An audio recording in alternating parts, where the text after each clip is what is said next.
Kapitulli 11. Në atë kohë derdhje i smur Lazari nga Betania, fshati i Marisë dhe i motrës së saj, Martës. Maria, motra e Lazarit smur, ishte ajo që leu Zotin me mirë dhe ja fshiu këmbët me flokët e saj. Atëherë motrat i quan fjalë Jezuit: Zot, miku yt i dashur është smur.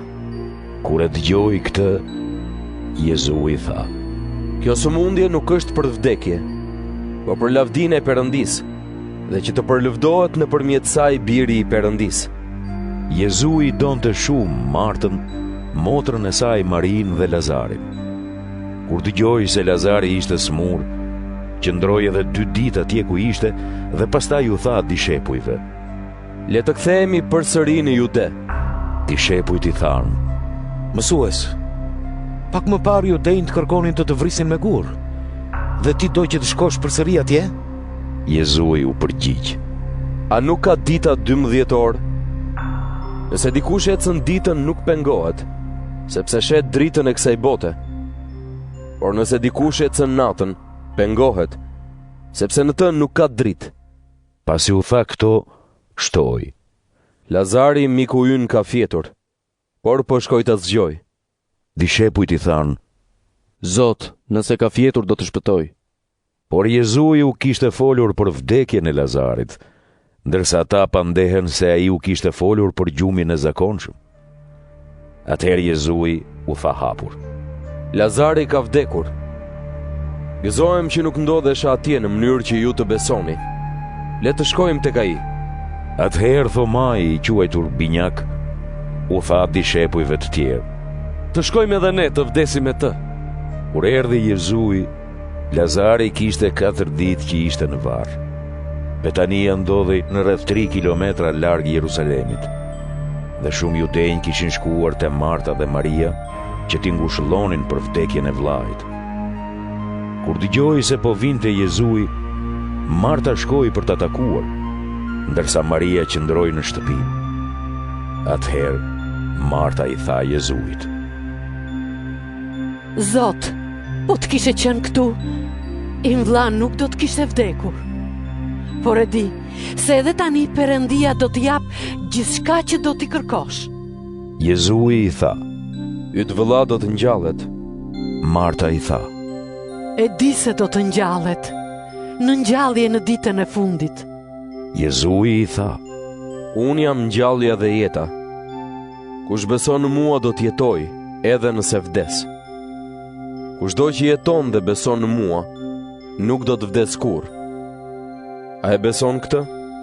Ajo i tha: Po, Zot, unë besoj se ti je Krishti, biri i Perëndisë që vjen në botë.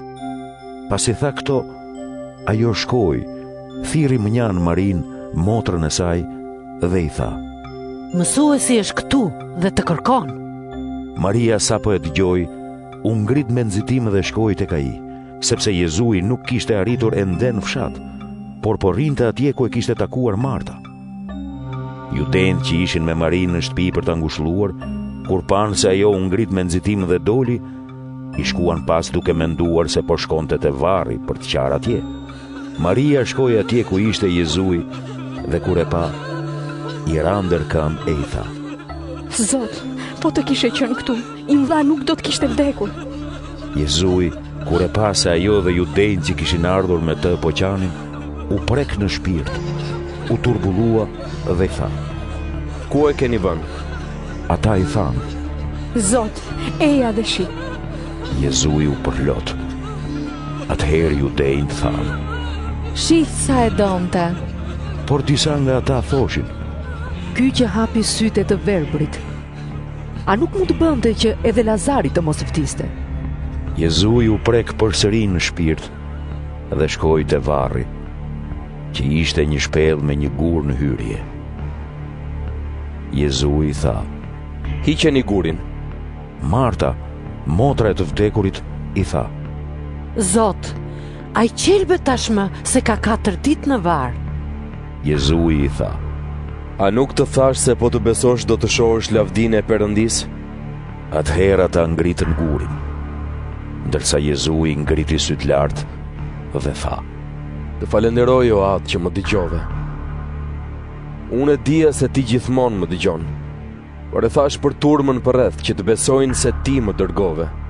Pasi tha këto, thirri me zë të lartë: Lazar, dil jashtë.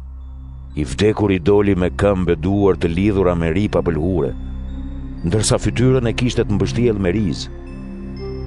Jezui u tha: Zgjidheni e lereni të shkoj. Shumë nga judejnë që kishin ardhur te Maria, kur panë ato që bëri Jezui, besuan në të. Por disa prej tyre shkuan te farisejt dhe u treguan çfarë kishte bërë Jezui. Atëherë kryepriftërinjtë dhe farisejt mblodhën këshillin dhe thanë: Çfarë të bëjmë? Ky njeri po bën kaq shumë mrekulli.